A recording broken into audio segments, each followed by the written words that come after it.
CAPF AC जो previous year के हम हिस्ट्री के पेपर्स डिस्कस कर रहे हैं, उसमें आज हम 2013 के क्वेश्चंस देखेंगे। इसमें भी आपके टोटल जो हैं वो 20 क्वेश्चंस हैं।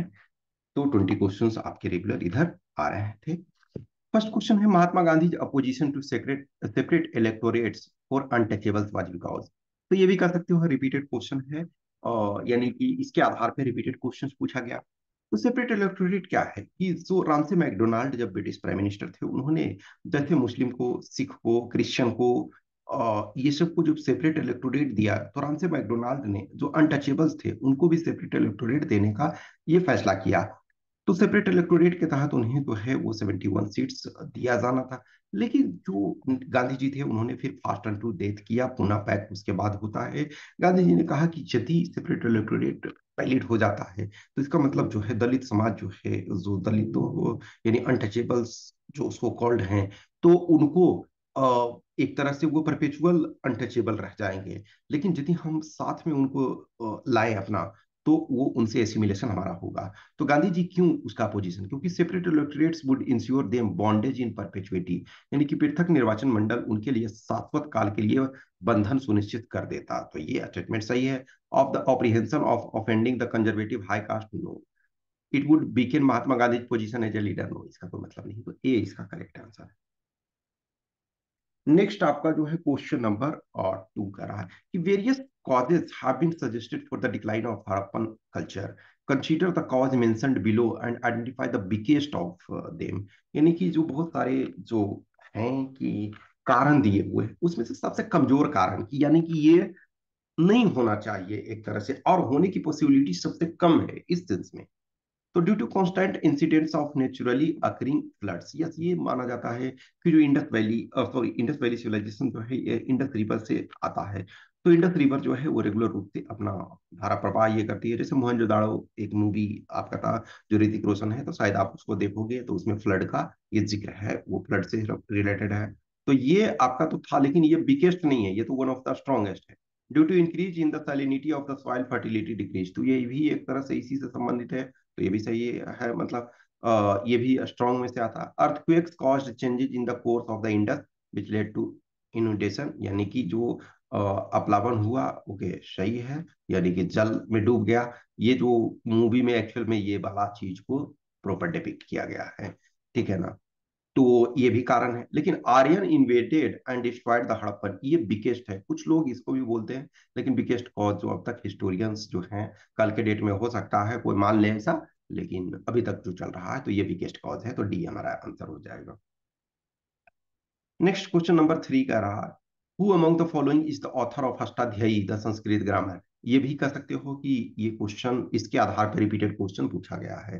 तो अष्टाध्यायी के कौन है? पाणिनि, क्योंकि ये संस्कृत ग्रामर है। पतंजलि ये जो है योग सूत्र से है। कालिदास जो है, कालिदास से संबंध में भी आपका क्वेश्चन पूछा गया है। कालिदास ने ऋतु संहार लिखा है और बाणभट्ट ने हर्षचरित लिखा है। तो ये सब ये क्या है, इसके आधार पर आपको फर्दर क्वेश्चन पूछा गया है।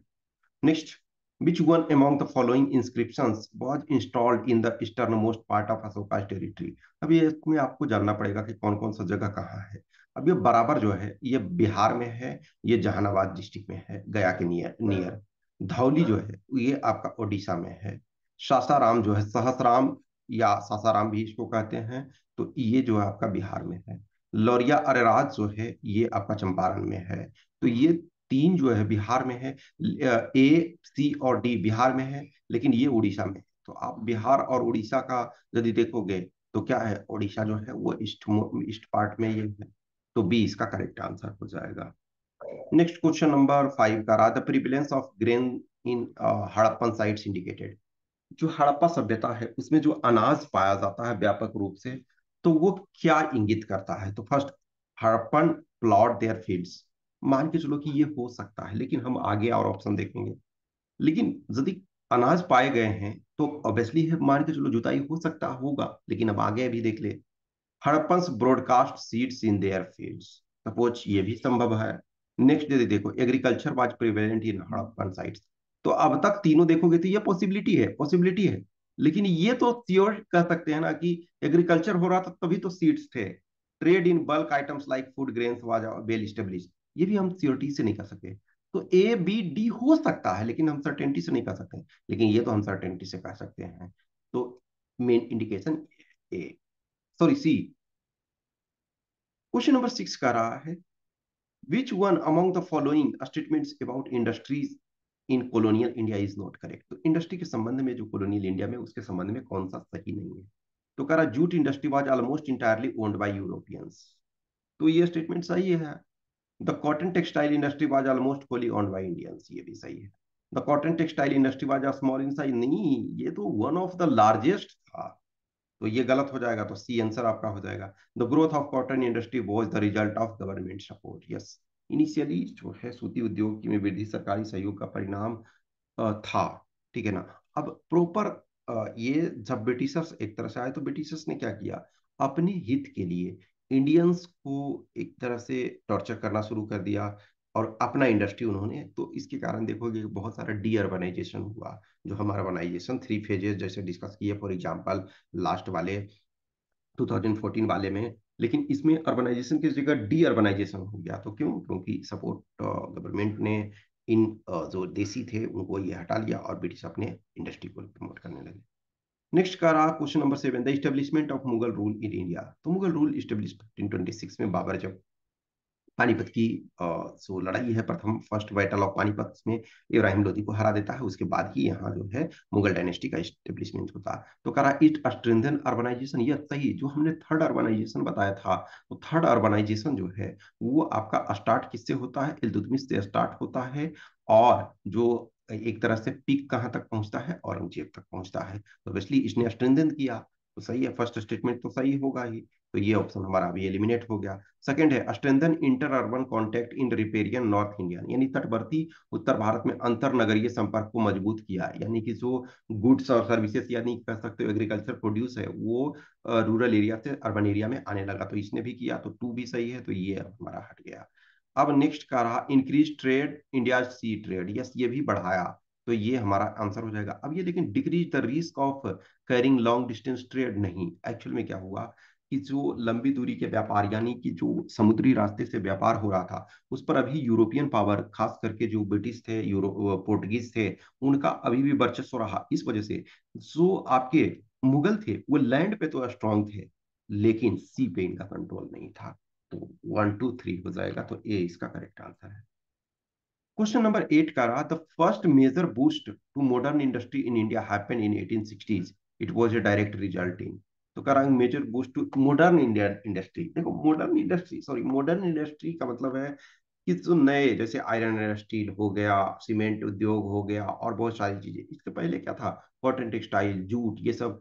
तो demand created in America because of civil war. तो ये कह रहा है कि क्या अमेरिका में डिमांड हुआ, उसके अमेरिका में डिमांड हुआ तो कॉटन की हमारी डिमांड बढ़ी, लेकिन इंडस्ट्री ये नहीं, तो ये नहीं होगा। The demand created in Europe because of civil war in America, हाँ। तो जो अमेरिका से चीजें आती थी, ठीक है ना, अमेरिका में डिमांड नहीं, जो यूरोप में डिमांड ये हुआ, तो अमेरिका से बहुत सारा चीज आ रहा था, वो नहीं आया, तो हमारा इंडिया से वो चीज, तो जो ये कब होता है, 1861 से 65 तक, जो सिविल वॉर यूएस से वाला चलता है, ओके। तो ये कारण मोस्ट अप्रोप्रिएट है। Next, decline in competition from cotton means of Lancashire, no, in fact वो कंपटीशन बढ़ा। The support of government to industry in India, no, in fact government ने इंडियन इंडस्ट्री के सपोर्ट को हटा लिया और अपने इंडस्ट्री को देना शुरू किया, तो बी इसका मोस्ट अप्रोप्रिएट।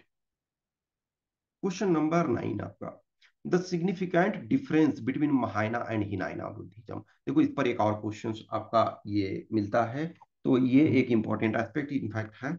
बुद्धिज्म पे भी एक क्वेश्चन आपका, बुद्धिज्म जैनिज्म पे एक नहीं क्वेश्चन आता है, लेकिन इस पर देखोगे कि और क्वेश्चन आपको भी इसी में मिलेगा। Mahayana allowed for the transfer of merit by in Hinayana a person would only help another by example and advice, ये स्टेटमेंट डिफरेंस है। महायाना जो है कि इनको लार्ज व्हीकल कहते हैं, और इसको स्मॉल व्हीकल। तो हिनायना, हिनायन एक तरह से ओरिजिनल बुद्धिज्म में फाउंड करता है कि देखो, जो आपको यदि कैवल्य की प्राप्ति होगी तो आपका अपना मेरिट होगा। कोई दूसरा है आपको एग्जाम्पल और उदाहरण दे सकता है, सजेशन दे सकता है कि भैया ऐसे करो। जैसे फॉर एग्जाम्पल है ना, कि हम ये बोलें डियर आप ये पढ़ोगे, जैसे मैं स्टूडेंट्स को बोलता हूँ कि आप ये चीज करो, आपका सिलेक्शन ऑलमोस्ट हो जाएगा। लेकिन कुछ स्टूडेंट होते हैं सर गेस क्वेश्चन दे दीजिए, तो मैं बोलता हूँ इट्स बेटर यूपीएससी से ही आप मांग लो।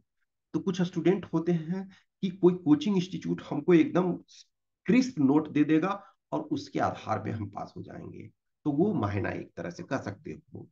और या कुछ कोचिंग हैं कि बोलेंगे कि आप आओ तो बस हमारे पास एडमिशन लो, आपका सिलेक्शन हम कराएंगे, आप चाहो या ना चाहो हमारे थ्रू आपका सिलेक्शन हो जाएगा। हिनाइन ये कहेगा कि देखो ये सजेशन है, ये सारी चीजें हैं, इसको आप फॉलो करोगे तो आप प्राप्त कर लोगे। ये Mahayana believed in bodhisattva while Hinayana नहीं, एक्चुअली दोनों बिलीव करते हैं, तो ये नहीं। Hinayana promoted the idea of suffering saviour, तो ये जो है वेदना परित्राता के प्रत्यय को संवर्धित किया। एक्चुअली ये जो है सफरिंग सेवियर देखा जाए तो इनफैक्ट महायना इसको ये करता है, तो सिर्फ हिनायना नहीं है, मतलब महायना इसको ज्यादा ये करता है। Mahayana promoted the idea of arhant the worthy, actually ये आपके दोनों में चीजें आ जाती है, तो मेन डिफरेंस ये कर रहा है, तो डिफरेंस ये आपका ए मेजोरिटी है।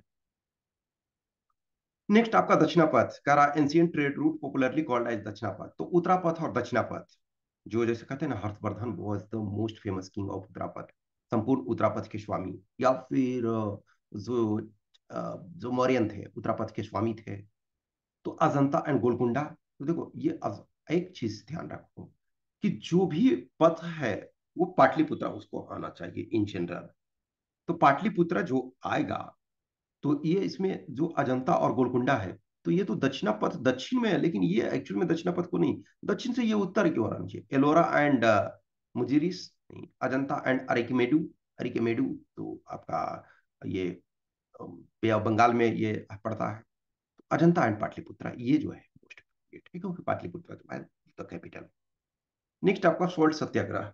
अब ये क्वेश्चन भी देखो एक्चुअल में ये लिटिल रिपीटेड नेचर का है, लेकिन इसमें ऑप्शन के अनुसार यदि ऑप्शन डिफरेंट होगा तो आपका आंसर डिफरेंट होगा, तो ये सब क्वेश्चन को इसी वजह से मैं कहता हूँ कि प्रॉपर तरीका से आपको देखना चाहिए। कह रहा it encourage Indian to manufacture salt, देखा जाए तो ऐसे यदि है तो सही है कि सॉल्ट जो सेल्फ कंजम्पशन के लिए इंडियन को ये इनकरेज किया, तो ये अपने आप में सही है, लेकिन हम मोस्ट अप्रोप्रिएट हमको देखना showed the government that Indians would break unfair law. अब ये देखा जाए तो ये इससे ज्यादा ये अप्रोप्रिएट है, तो ये अभी मानो ये ज्यादा अप्रोप्रिएट है। नेक्स्ट है proof that Mahatma Gandhi was a mass leader, dear Mahatma Gandhi mass leader है, वो पहले प्रूफ हो चुका था। Was design to destroy the finances of the colonial government, ये इनका टारगेट नहीं था। नमक से जुड़ने का मतलब ये था कि नमक एक कॉमन आइटम है, उससे मेल फीमेल गरीब अमीर सब जुड़ रहा है, तो ये एक्चुअल में था मेन टारगेट, ये था बी। नेक्स्ट खिलाफत, खिलाफत देखो खलीफा, तो जो फर्स्ट वर्ल्ड वार हुआ तो उसमें जो तुर्की के खलीफा को एक तरह से मानते थे, जो मुस्लिम फेथ वाले थे, वो मानते थे कि तुर्की के खलीफा जो है वो एक सम्मानित व्यक्ति हैं मुस्लिम जगत के, और उनका पावर यदि डिमिनिश होता है इसका मतलब ये मुस्लिम वर्ल्ड पे अपमान है। तो opposing British rule in India नहीं, ये एक्चुअल में ये तो वन ऑफ द रीजन इसको क्लब कर दिया गया था एनसीएम से, नॉन कोऑपरेशन मूवमेंट से, असहयोग आंदोलन से। Protecting the sovereignty of Khalifa ये मोस्ट अप्रोप्रिएट था। Opposing the national movement no, protesting against lack of educational opportunity no, तो बी इसका मोस्ट अप्रोप्रिएट है। क्वेश्चन नंबर 13 ये कह रहा है Mahatma Gandhi severe criticism of the Congress leadership at the opening of BHU was focused, तो BHU में गांधी जी अभी स्टेब्लिश लीडर नहीं थे। 1915 में गांधी जी आए थे इंडिया, और जो इनके पॉलिटिकल मेंटर थे गोपाल कृष्ण गोखले, उन्होंने कहा कि एक साल के लिए जिस देश को सर्व करना चाहते हो वहां आप अपना आंख और कान को खुला रखो और मुंह को बंद रखो और ऑब्जर्व करो। तो करीब 1 ईयर तक ये घुमा, और फरवरी 1916 में जो बीएचयू का ओपनिंग था, तो गांधी जी को इस वजह से नहीं कि अभी तक उन्होंने इंडिया में कुछ किया था, लेकिन जो ब्रिटिश में सॉरी जो अफ्रीका में उन्होंने किया था उसके आधार पर एज ए इंटेलेक्चुअल की हैसियत से उन्हें यहाँ बुलाया गया था।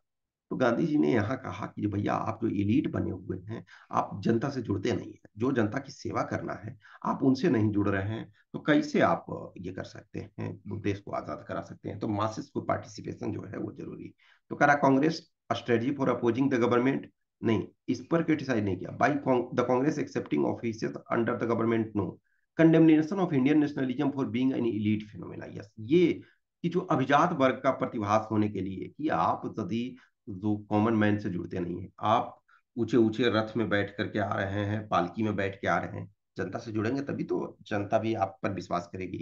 तो ये सी इसका आंसर हो जाएगा। नेक्स्ट है अकबर इबादत खाना। इस पर भी क्वेश्चन रिपीटेड पूछा गया है। तो इबादत खाना में क्या होता था? इबादत खाना में एक तरह से इंटरफेथ जो डिस्कशन होता था, तो interfaith debates and discussion were है, ठीक है। फतेहपुर सिकरी में हुआ करता था मेनली। बी इसका करेक्ट आंसर है। नेक्स्ट क्वेश्चन नंबर 15 का रहा, the Buddhist sangha was an organisation of monks. तो बुद्धिस्ट संघ जो है मठवासियों का, जो मठ में निवास करते थे, उनका एक संगठन था जो क्या करते थे, तो जो है हु बिकेम टीचर्स ऑफ धम्मा। धम्मा एक तरह से जो आपका पाली भाषा का है, धर्म का, संस्कृत जो है धर्म है, यानी हिंदी भी धर्म, हिंदी और संस्कृत में बोल सकते हो, और इसको धम्मा। तो इसके ये है, that help the spread the education, to help the integration of a state, no, to provide relief to the poor, no, ये इसका मोस्ट। नेक्स्ट क्वेश्चन नंबर 16 कह रहा कि direct correlation among caste, poverty and social status implied है। तो ये करा, with improvement in economic status one could claim higher social status. ये ये आप यदि एनसीईआरटी में देखोगे तो पैराग्राफ में आपको एक मिल जाएगा। ये चीज कि यदि आपकी इकोनॉमिक स्थिति अच्छी है, आपकी आर्थिक स्थिति अच्छी है, तो आप हायर क्लास में जाते थे। और आज भी ये सिचुएशन, आज तो खैर चलो ये ज्यादा बेटर है। Caste hierarchy was immutable. अब ये देखो, यदि फर्स्ट सही है तो सेकंड को सही नहीं होना है, तो और एक दोनों में से एक ही सही होगा। तो यदि फर्स्ट सही हो गया तो सेकंड हमारा ये नहीं होगा। कि यदि जाति इम्यूटेबल है, यानी चेंज नहीं हो सकता है, तो फिर तो ये नहीं हो सकता। तो फर्स्ट सही है तो ये आपका गलत हो जाएगा सेकंड। तो सेकंड जहां है उसको हटा दीजिए आप। अब तीन देखो दोनों में, lower caste were the only ones to be pushed into menial labour, yes ये सही है। With improvement in social one could claim higher caste. तो देखो ये भी और ये भी आपका कंफ्यूज, तो ये गलत जब हो गया तो इसलिए ये सही होगा। तो बी आपका करेक्ट आंसर है। नेक्स्ट ये फैक्चुअल क्वेश्चन आपका डायरेक्ट एनसीईआरटी से फैक्चुअल ये चीज है कि ritual kinship was the hallmark of Vijayanagar rule. Vijayanagar rulers claimed to have ruled on behalf of which one among the following shrines? तो ये कहते थे कि जो विजयनगर के जो किंग थे, वो मानते थे कि हम जो हैं जनता के प्रतिनिधि, यानी सॉरी हम गॉड के प्रतिनिधि हैं, जो हम रूल कर रहे हैं। तो गॉड के जैसे जिल्ले इलाही मुस्लिम में बोलते हैं ना, कि जिल्ले इलाही यानी शैडो ऑफ गॉड, या हम जो हैं शैडो ऑफ गॉड हैं, गॉड हम नहीं है, उनकी छाया है पृथ्वी पर। तो इसलिए यदि गॉड रिस्पेक्टेड है तो छाया भी तो रिस्पेक्टेड होनी चाहिए। तो किन के बिहाफ है? तो देखोगे कि जो आपके जो विजयनगर के रूलर थे, तो वो साइन जो करते थे श्री विरूपाक्ष के नाम से करते थे, ठीक है। श्री विरूपाक्ष, इसका मतलब क्या है कि वो विरूपाक्ष के नाम से शासन करते थे, तो श्री विरूपाक्ष के नाम से वो करते थे, Virupaksha. Question number 18, separate electorates for representation of Indian Christian and Anglo. देखो, जो एक इसके पहले आपने जो दलितों वाला देखा, इसमें सेम टॉपिक पे, यानी कि एक ही ईयर में सेम टॉपिक पे आपका दो क्वेश्चन है। एक और टॉपिक देखोगे कि उस पर दूसरा क्वेश्चन है। तो Indian Christians and Anglo Indians were created under. तो देखो, मुस्लिम को जो है इसमें दिया गया था 1909 में, मुस्लिम को दिया गया था। इस ईयर में अभी किसी को दिया ही नहीं गया था। तो दो ऑप्शन तो आपका ऐसे हट गया।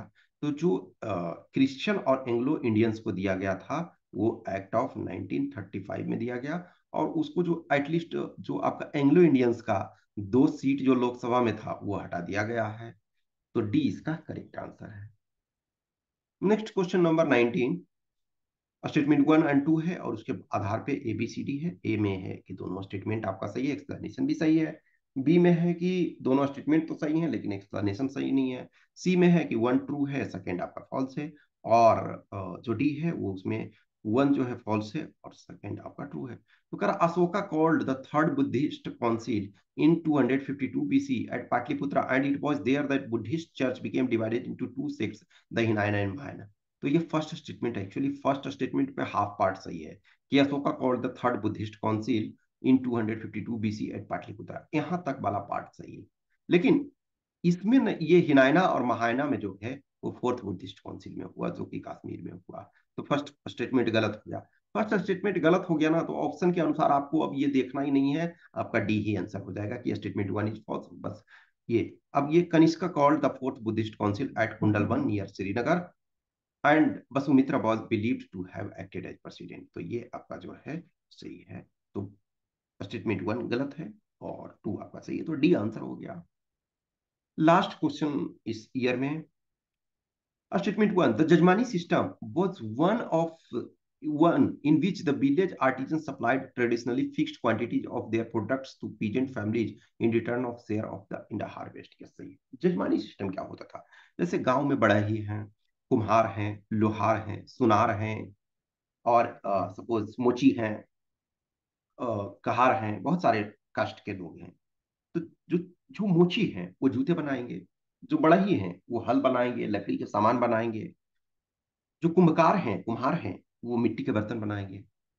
तो किसान फसल पैदा करते हैं, तो जो एक्सचेंज करेंगे कि किसान जो है कुछ अनाज का भाग जो है मोची को देगा, कुछ अनाज का भाग नाई को देगा, कुछ अनाज का भाग जो है वो बढ़ई को देगा, कुछ सुनार को देगा, जो भी जिसको देगा उसके एवज में उन्हें वो चीजें सेवा मिलेगी। तो फर्स्ट स्टेटमेंट सही है, यानी कि विलेज सेल्फ सफिशियंसी इसको कह सकते हो। The jajmani system was a system of, sorry एक सेकेंड है, जो ये कह रहा है कि the jajmani system was one in which the village artisan supplied traditionally fixed quantities of their products to peasant family in return of share in the harvest. हाँ, ये स्टेटमेंट सही है। तो ठीक है, पहला स्टेटमेंट ये सही हो गया। नेक्स्ट आपका jajmani system was a system of jotedar and bargadar. सुनो, ये जब पहला ये सही हो गया तो ये ऑटोमेटिकली मानो कि ये सही नहीं होगा। तो सी आपका फर्स्ट स्टेटमेंट सही है, सेकेंड स्टेटमेंट आपका गलत है। तो इसका आंसर आपका सी हो जाएगा। तो ये आपका 20 क्वेश्चन इसमें हो गए। नेक्स्ट अब जस्ट हमको 2012 का बचा है, तो हिस्ट्री का समाप्त हो जाएगा। फिर इसके बाद हम साइंस का क्वेश्चन ये करेंगे। Okay, thank you.